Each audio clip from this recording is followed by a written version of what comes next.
Welcome. In this video, I will show you how to enable USB debugging on your Panasonic W70AEZ TV.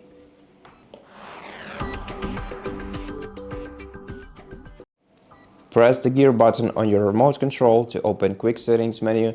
From here, go to All Settings and then navigate down to the System menu.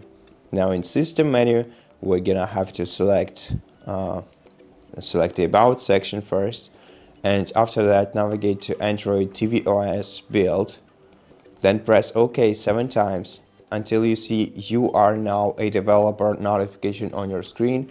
Press the return button to go back to System menu and then navigate down to Developer Options. Here in the Developer Options menu, we're gonna have to select USB debugging and switch the toggle to the right next to this option.